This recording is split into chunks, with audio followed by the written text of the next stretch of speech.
This is like, it's kind of filed under the category of like PSA, I guess, because there seems to be a consensus of sorts that's being built by the people who are going to make these decisions on what it's going to look like when we reopen. So whether you like this or not, we can have that conversation, but first I think we need to know what they're thinking. So before we do that, I want to talk about some challenges that we're faced with right now, because a lot of this sounds really pessimistic, and I kind of am, to be honest. I'm usually not about life, but I am about this. So this is Dr. Scott Gottlieb, former head of the FDA. He said, "We are concerned that the public, the media, the business community, and policymakers are largely unprepared for a pessimistic scenario in which near ubiquitous testing is difficult to achieve. Infected individuals' antibodies do not lead to immunity. Antiviral treatments take longer to develop, and vaccines never arise." So those are four very difficult things. So let's talk about those here real quick. Testing is going to take a long time. It's going to take a long time to get. It's going to take a long time to make. It's going to take a long time to get super accurate. It's difficult to do. So yesterday we talked to Dr. Dahlia, and she just explained, you got to stick this giant swab in the back of your throat. It's got to get way back here, and you got to do it in both nostrils. It's like a hard test to do. It's not super pleasant. Also, antibodies may not be showing up in these blood tests all the time. There's this big backlog for lab results. I read an article in MIT Tech Review just this morning that results are taking 7 to 10 days or longer in some places. Now, that article was April 5th, so maybe things have gotten better, but I mean, gosh, in some ways you can see things even getting worse, taking even longer to get the test results back, an even bigger backlog. So it's very difficult to test as many people as we're saying we need to test, right? There's this idea like, oh, we need to test more. It's like, okay, yeah, but that's kind of hard to do.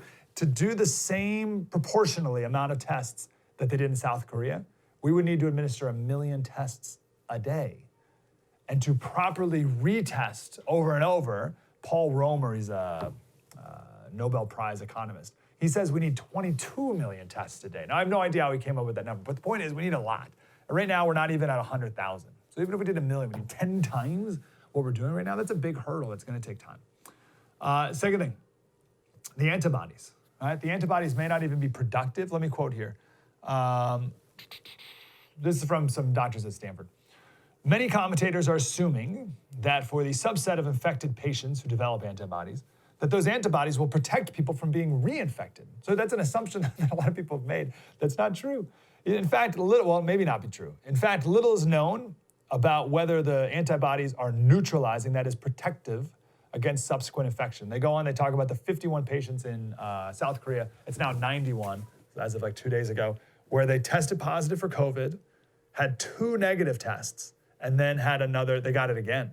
And the doctors don't know whether or not it reemerged, or they got another strain of it, or they just got the same strain again, but their antibodies didn't work. We don't know what percentage of people this could be true for. These doctors say it's not an unusual phenomenon. It can happen with HIV. I mean, chickenpox is a good example. Dr. Dahlia yesterday brought up chickenpox. You get chickenpox when you're a kid, and it kind of stays dormant in you and can come back when you're an adult as shingles, right?